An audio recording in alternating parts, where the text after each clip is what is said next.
Israel ও যুক্তরাষ্ট্রের সঙ্গে তুমুল যুদ্ধ চলছে ইরানের। ধ্বংসস্তূপে পরিণত হয়েছে তেহরানসহ বহু এলাকা, আর তার মাঝেই দৃঢ় কণ্ঠে নিজের অবস্থান ঘোষণা করলেন আয়াতুল্লাহ মুজতবা খামেনি। খামেনি তার বক্তব্যে বলেন, পরম করুণাময় অসীম দয়ালু আল্লাহর নামে শুরু করছি।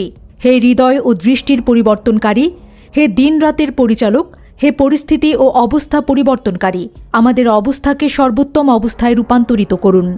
এবছর আত্মিক বসন্ত এবং প্রকৃতির বসন্ত অর্থাৎ পবিত্র ঈদ উল ফিতর এবং প্রাচীন উৎসব নওরোজ একসাথে এসেছে। আমি জাতির প্রতিটা মানুষকে এই দুটি ধর্মীয় ও জাতীয় উৎসবের জন্য আন্তরিক অভিনন্দন জানাই। একই সঙ্গে বিশ্ব মুসলিম উম্মাকে ঈদ উল ফিতরের শুভেচ্ছা জানাচ্ছি। এছাড়াও ইসলামের সংগ্রামীদের উল্লেখযোগ্য বিজয়ের জন্য অভিনন্দন জানানো প্রয়োজন এবং সাম্প্রতিক বিভিন্ন যুদ্ধ ও ঘটনায় শহীদ হওয়া সম্মানিত ব্যক্তিদের পরিবার ও স্বজনদের প্রতি সমবেদনা জানাই।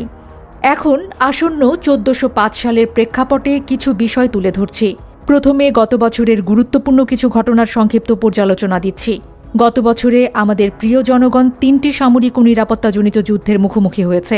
প্রথমটি ছিল জুন মাসের যুদ্ধ।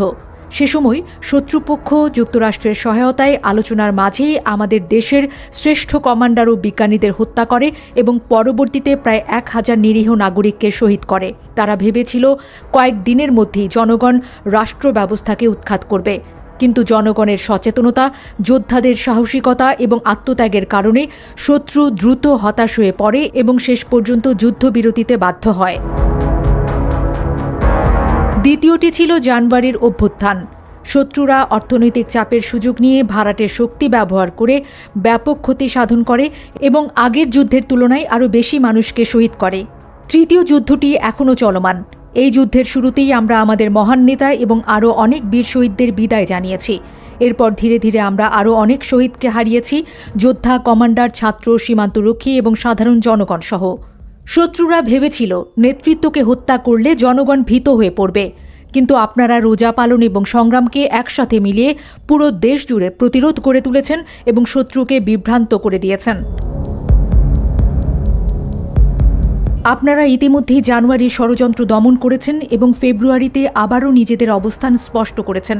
কুদস দিবসে আপনারা দেখিয়েছেন যে এই প্রতিরোধ শুধু সামরিক নয়, এটি একটি বৃহত্তর আদর্শিক শক্তি।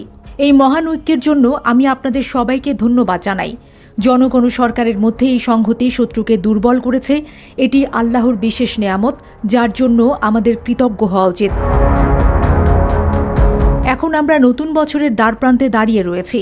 একদিকে আমরা পবিত্র রমজান মাসকে বিদায় জানাচ্ছি, যে মাসে আপনারা আল্লাহর দিকে মনোনিবেশ করেছেন, দোয়া করেছেন এবং রহমত লাভ করেছেন। আমরা আশা করি আল্লাহ আমাদের প্রতি তার দয়া ও ক্ষমা অব্যাহত রাখবেন। অন্যদিকে আমরা নওরোজকে স্বাগত জানাচ্ছি, যা নবজীবন, সতেজতা এবং আনন্দের বার্তা নিয়ে আসে। শেষে আমি আল্লাহর কাছে প্রার্থনা করি এই বছরটি যেন আমাদের জাতি, প্রতিবেশী দেশ এবং মুসলিম বিশ্বের জন্য কল্যাণ, বিজয় এবং সমৃদ্ধির বছর হয়, আর শত্রুদের জন্য না হয়। আমি চাই পৃথিবীর নির্যাতিতদের অনুগ্রহ দান করতে, তাদেরকে উত্তরাধিকারী করতে এবং পৃথিবীতে প্রতিষ্ঠিত করতে।